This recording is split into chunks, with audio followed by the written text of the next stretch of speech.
Today's BOF Live is brought to you by Affirm. With Affirm's pay over time solutions, your business can drive sizable increases in conversion, AOV, and repeat purchasing. Affirm partners with leading fashion brands to deliver omnichannel solutions that are good for customers and great for business. Together, let's move fashion forward. Learn more at affirm.com/business.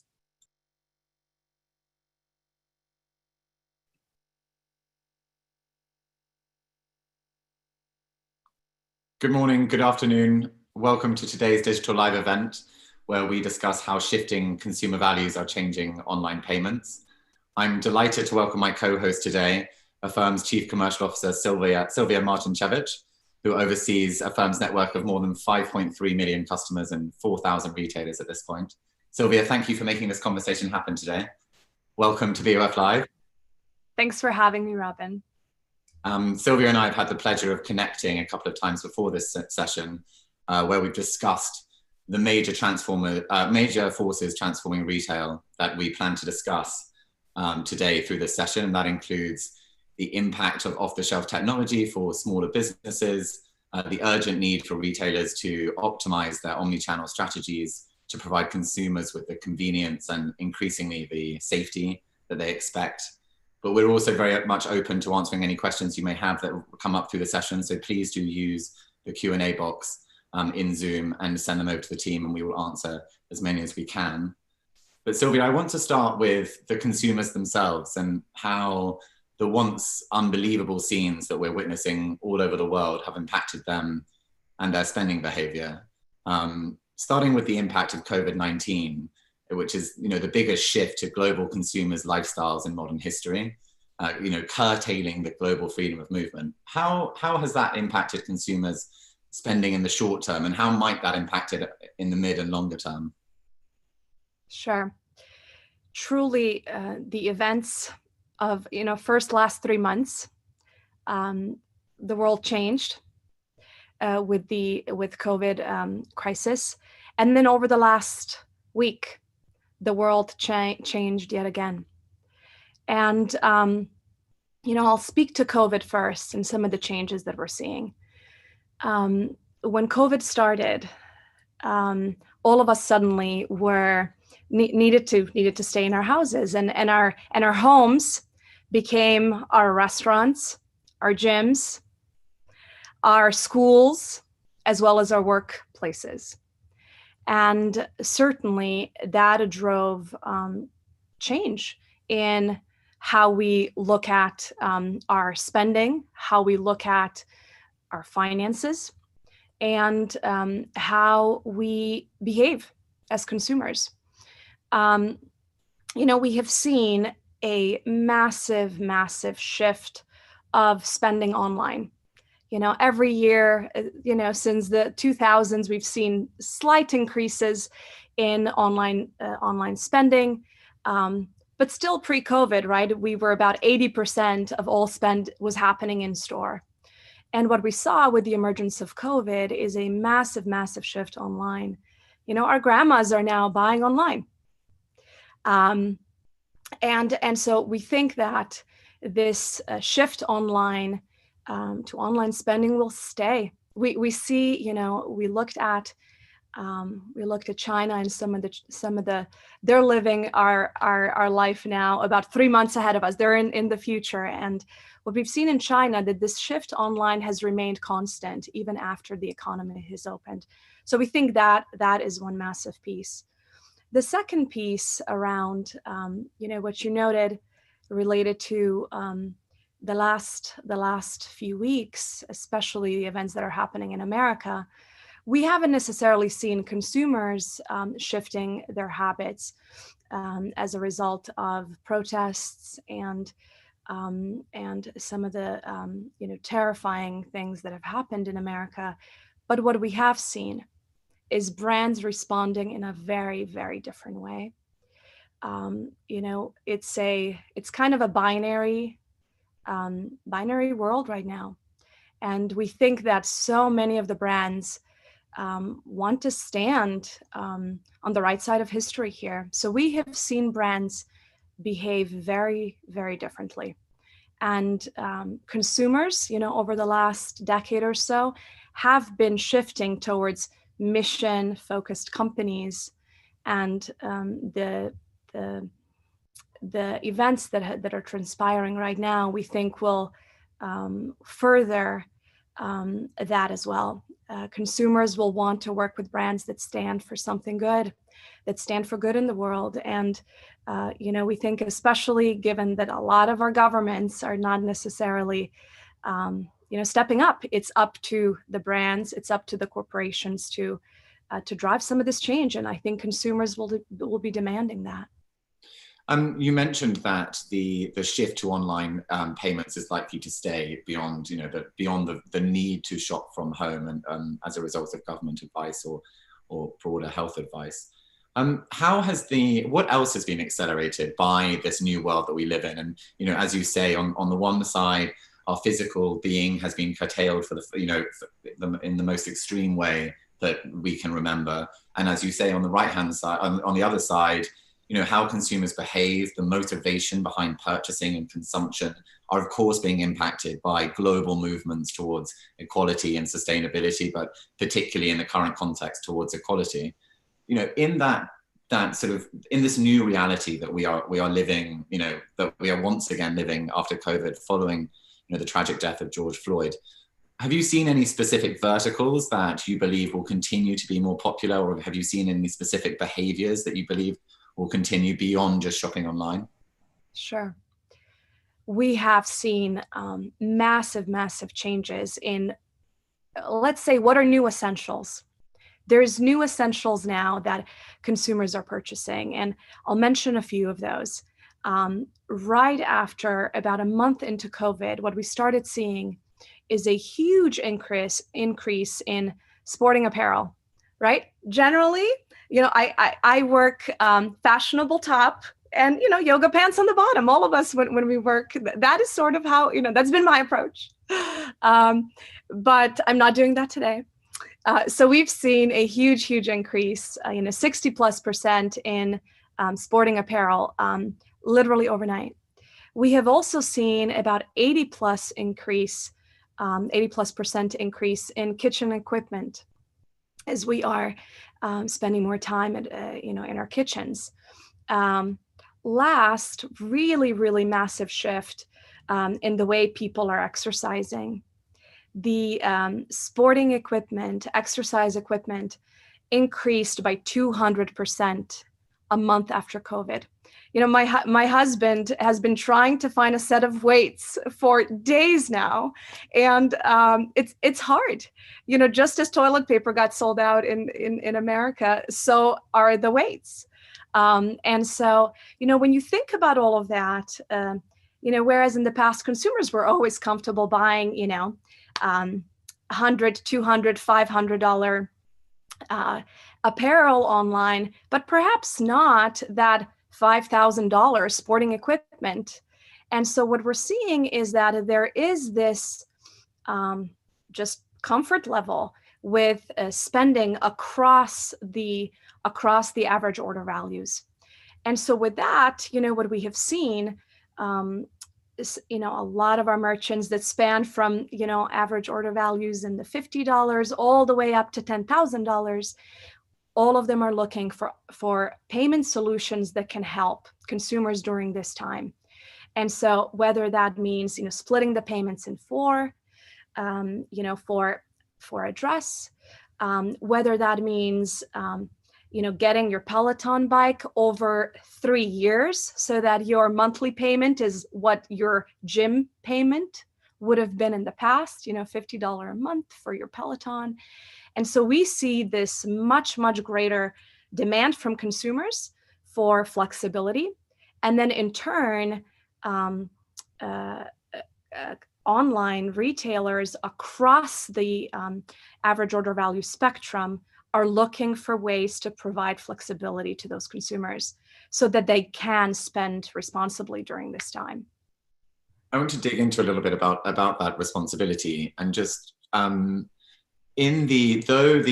consumers are becoming comfortable with buying bigger items, or perhaps items that in the past cost a certain amount that would have meant that they would have taken the time out of their lives to go and see the product in real life before they committed to that level of investment in it. Has the nature of what they're buying changed at all? Lucas Solka, an analyst at Bernstein, wrote in a note on Monday that he expects the luxury industry to drop by sort of 6 percentage points or so this year. And I, has the nature of what people are buying changed, despite it, but perhaps costing more, but perhaps being less luxurious? Sure. What we have seen actually about a month into COVID is that luxury market actually saw 23% increase. So we haven't necessarily seen, in the 2-3 months, a drop. Now, as I mentioned earlier, we have done a lot of work and research understanding China's recovery. And what we have seen there is that post-recovery, there is this a sense of revenge spending of sorts, right? As people are getting outside, they want to experience the world. And they want to treat themselves. So we haven't seen on the ground yet this trend that they're forecasting in purchasing data whatsoever. And China, that's coming out of that recession, coming out of the COVID quarantine, has actually shown the opposite, that there will be more spending. But one thing that we have seen that has been especially interesting in our data during this time is sort of two ways that retailers are responding. And it's actually split between those that are large, massive businesses, and perhaps tougher to change their internal behavior to respond to consumer demands, and those that are smaller and much nimbler. So medium-sized retailers and SMBs. And what we have seen about a month into COVID, our mid-market in particular, business demands have doubled, literally in a span of a few weeks, versus our enterprise clients. We work with large enterprise merchants. They have taken a more cautious approach. And so, what this tells me is that some of the smaller retailers and businesses are understanding that providing financial flexibility at this time, allowing consumers to spend responsibly, not just putting it on your credit card and hoping that, at some point I'll get to it, I'll pay it off. We're seeing that SMBs and mid-market are massively more nimble and I would say insightful about what consumers need in massive, massive ways. The last thing I would mention, and we studied what happened in 2008 with consumer demand as a lesson. Are there lessons to learn there? And what we saw, millennials who were growing up in 2008, they were aged 5 to 15 during that recession. A lot of them saw their parents lose their jobs, lose their houses. And the way that they changed their consumer behavior was extraordinary. 70% of millennials do not have a credit card. They have debit cards. And the reason for that was they didn't trust the financial institutions that, led their families down. Credit cards, as we all know, have business models that benefit from consumers paying late, and there's fine print that's a mile long. And so we think, just as millennials were impacted in 2008, Gen Zs will be massively impacted, and the way that they purchase, the way that they spend money will be massively impacted by COVID. We did a survey a couple of weeks ago of graduates that are just graduating, Gen Zs that are just about to go into the world. In the past, when you do graduate survey, they tell you their aspirations for the world, for their lives are, I want to travel the world, or, I want to get XYZ opportunity. The number one, actually, Robin, let's test. What do you think was the number one consideration in Gen Z's mind as they were graduating this May? Getting a job, any kind of employment. Even deeper than that. Oh, paying rent? Financial safety, savings was what was on their minds. I mean, it's a huge difference from the rock and roll generations before when it came to credit card expenditure. How much is the impact of this second shock on millennials and the first shock on Gen Zs already borne out in your data? Because I mean, we are very, very close. You know, data is a wonderful thing, but we can only look at the insights when things have happened. So I do understand we're only a few months into the pandemic's real impact on your business, but you know, will millennials be further? I mean, they will be further cautious, but how much more cautious? Sure.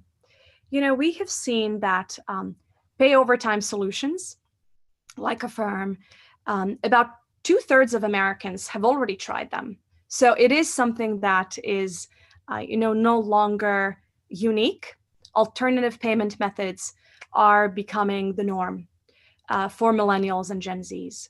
And so over the last 3 months, we have seen continued increase of that. So we think that, about 55% of our customers are millennials and Gen Zs already.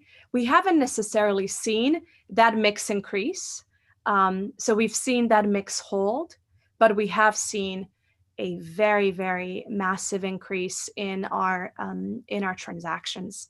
You know, there were days early in March where we had the kind of scale that, we had during holidays. And so it's, we think that this notion of financial responsibility, when you are buying that $1,000 purse, knowing that you're going to pay for it over 3 months, that, knowing exactly whether it's no interest kind of financial payment or whether it has a certain interest, you're going to know exactly what to expect. There won't be any fees. There won't be any gimmicks, no tricks. And so we just think that COVID will further cement that consumer behavior of wanting alternate payment solutions with Gen Z and millennials, and shifting away from credit cards where you don't necessarily know what to expect. And the last thing I would note, I mentioned this mid-market and SMB shift into alternate payment methods. It's not just because consumers are demanding it. I think there is also what we're seeing our customers, our merchant partners say is that they see those alternate payment methods help them as that funnel of consumers is massive, right? As more and more customers are coming through their online funnels, they're looking for ways to drive conversion. And those alternate payment methods can, where you split that payment over, 3 months or 3 years, can increase conversion from 20% to 80%. And so it's allowing retailers to expand that funnel at the bottom so that more of the customers that are coming in as online sales are growing, it allows them to expand the bottom. And it's not just conversion increase, of course, it's also AOV. If you're buying that dress and you can split over time, you are going to buy those shoes as well. And so it's a very, very elegant way to use payments as marketing accelerators. Being able to respond to consumers' desire for flexibility around payment terms and enabling you to service broader cohorts of consumers because you can make the payment schedule longer and thus more democratic. That's sort of one element of this new retail reality that we're all living in. And I just wondered, how is that fitting into the need for retailers to create operational services now which actually award consumers not only the flexibility to pay in the way that they want to, but the flexibility almost to consume in the way they want to, whether that's returning clothes immediately, whether that's immediate delivery, or as we've discussed previously to this call, two acronyms that you call BOPIS and BORIS. BOPIS and BORIS are Affirm's new friends. BOPIS is buy online, pick up in store, and BORIS is buy online, return in store. omnichannel has the importance of omnichannel has been around for about half a decade as social media became more and more of a discovery engine for shopping, clearly.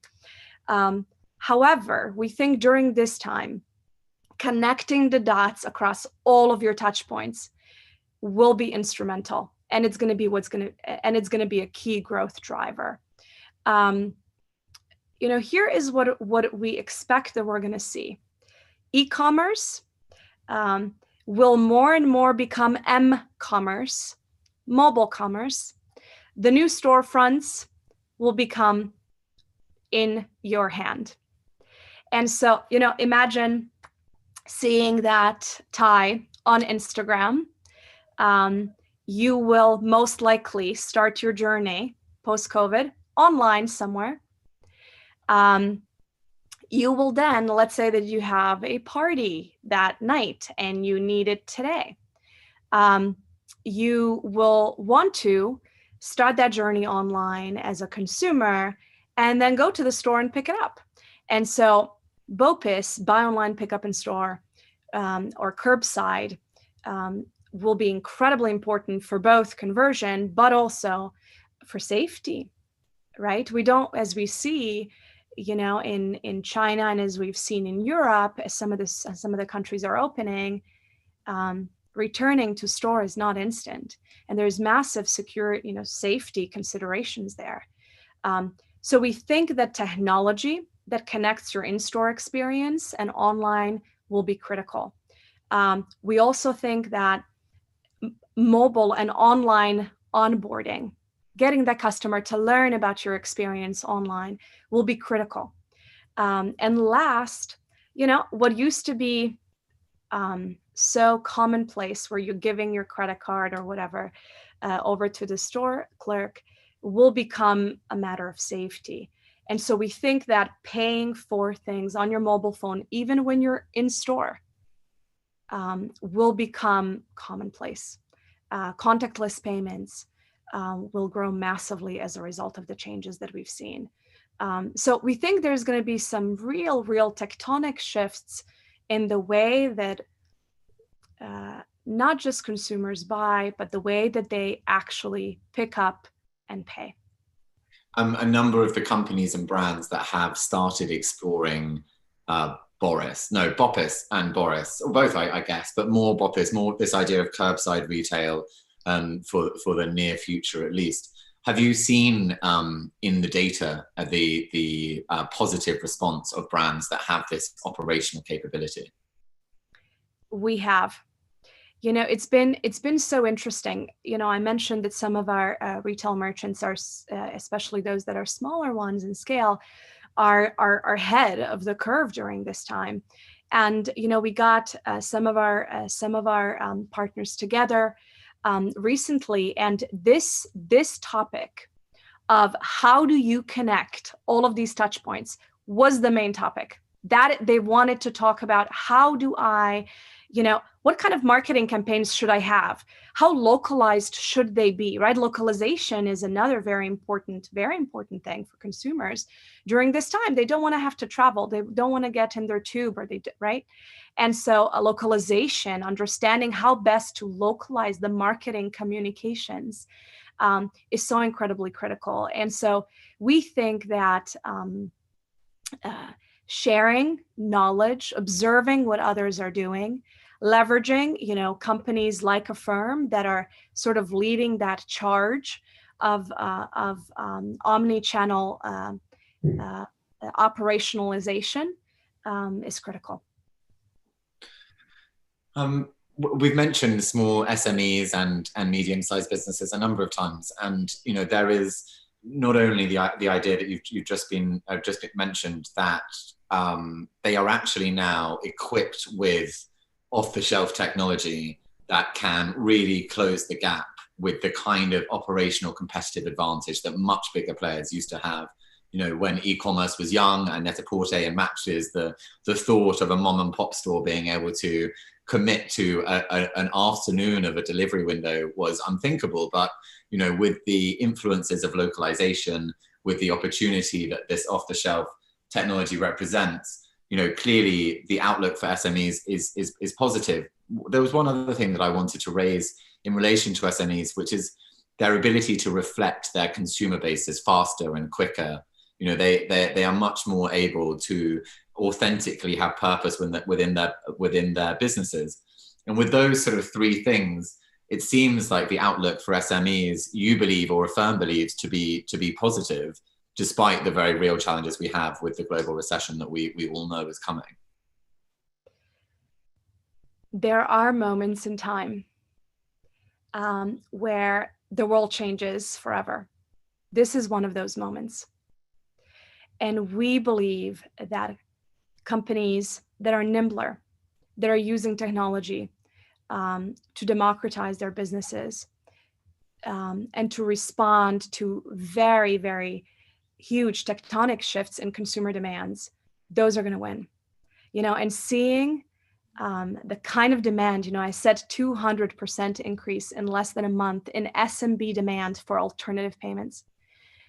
It's a signal to me that smaller businesses and medium-sized businesses can respond to these massive shifts much more nimbly. They can respond to their customers quickly and truly use this time to grow their businesses rather than to retrench.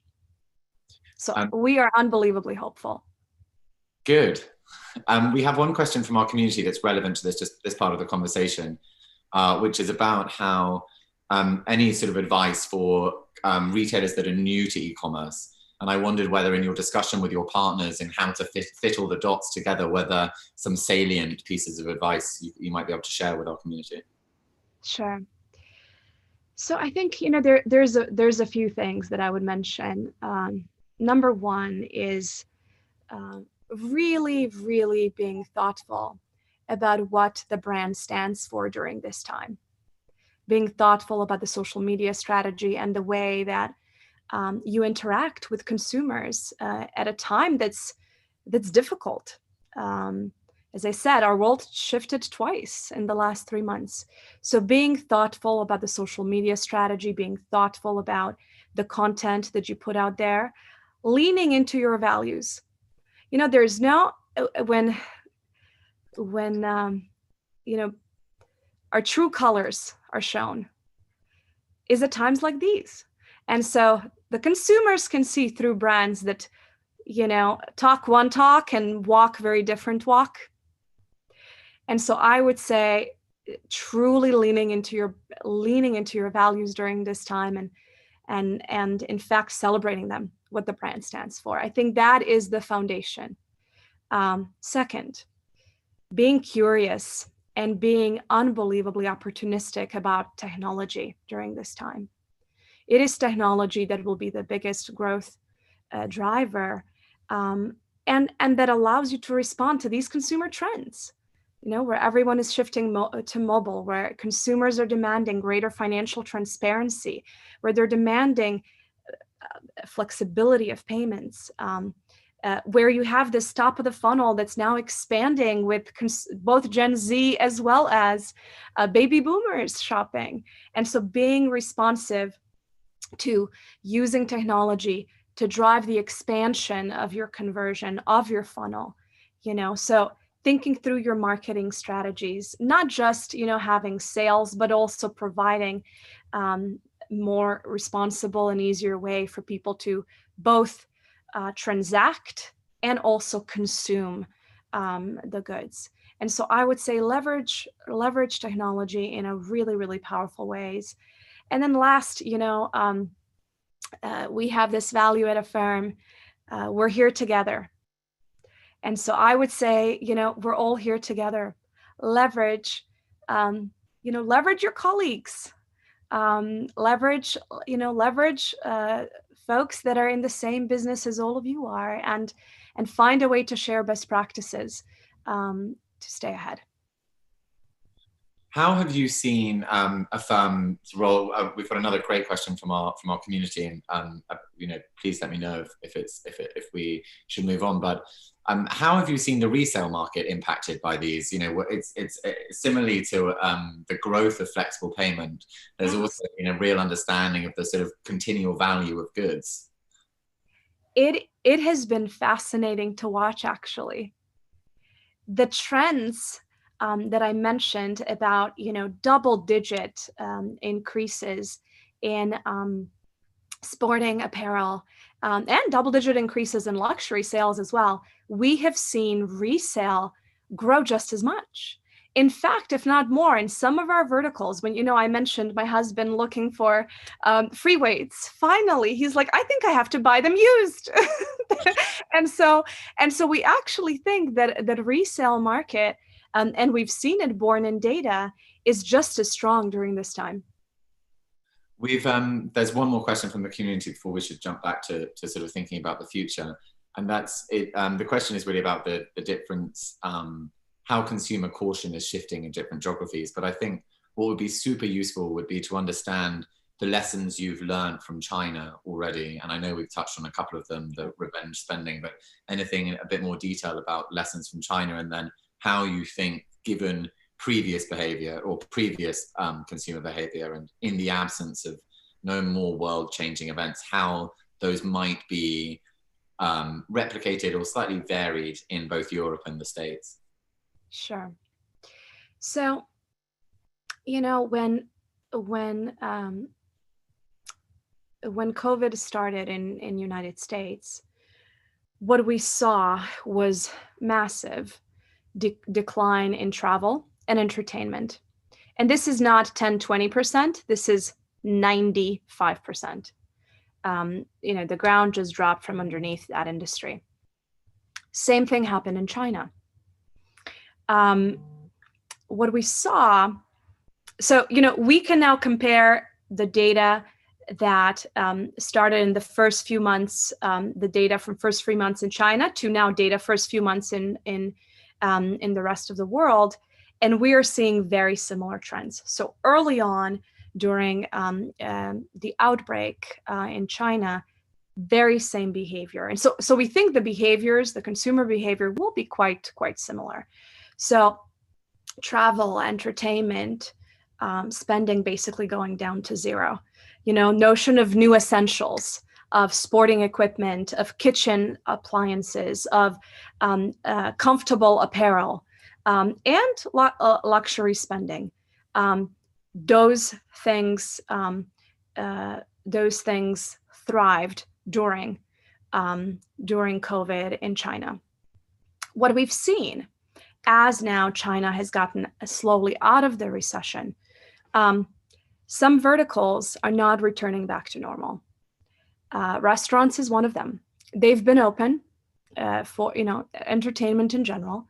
Certainly, it's increased, but it has not come back to 100%. Same with travel. What we've seen is about getting to that 80% or so, about 4 or 5 months, it's been 4 months now, but not at pre-COVID levels. We have also seen, I mentioned that the online and mobile commerce in particular thrived in China during this time. We saw that about, on average, during COVID, mobile phone usage was up by 30 minutes per day. It's remained the same post-COVID. And so, we think that we in America and, across the rest of the world, we're going to see similar trends. We think that retail and apparel in general will, remain steady. And during this time, actually, it's growing. We expect that some of the other verticals like travel and entertainment will take a long time for that to come back. And then, the online and mobile shift is here to stay. There is no reverting back.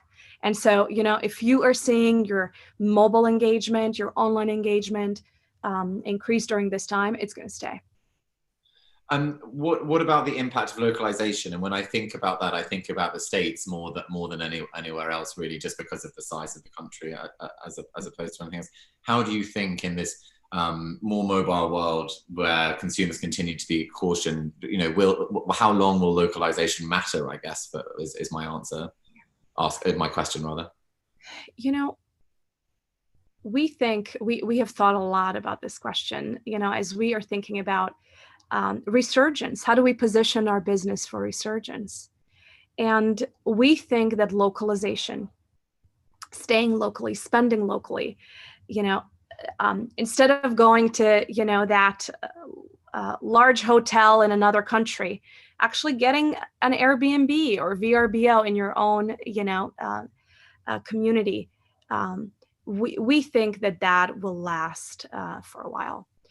We don't think that getting back to normal is going to be click of a switch at all. And so again, enabling those localization technologies that I mentioned, whether that's localized push notification, driving traffic, to pick up curbside, figuring out, again, how to connect your social media presence and connect that presence to your local presence will be really, really critical for a long period of time, at least for a year.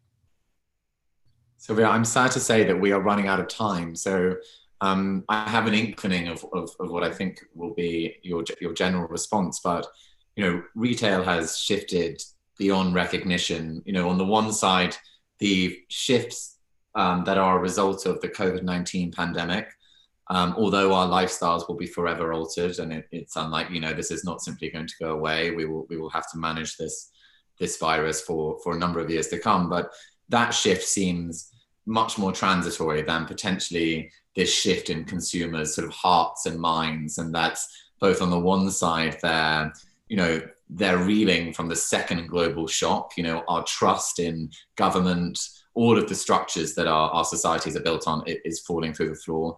But also it seems that, our trust in each other is growing. And there are, you only have to witness the scenes across the States over the last few days to see, more people than ever before have taken a stance against racial inequality. And although consumerism isn't necessarily a natural bedfellow to those sorts of movements, actually in the world that we live in, purpose-driven expenditure is a really important part of the future of retail, or so we think. So, in this huge, blank piece of paper we have, given that our reality has been reset twice in 3 months, what brings you hope about the future of retail and what, the kind of solutions that you're talking about could do in the space?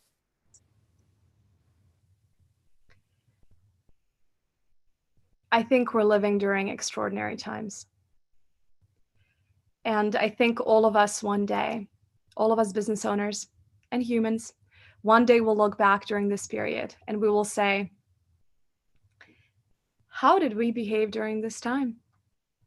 Did we stand on the right side of history? How did we evolve to help our consumers? I am incredibly hopeful that during this time in history, it will be actually business that's going to drive societal change. Because there's a vacuum that governments have created. And so, you noted purpose-driven purchasing. At the end of the day, how we vote is with our wallets. And so I am hopeful that, as consumers demand more transparency, demand,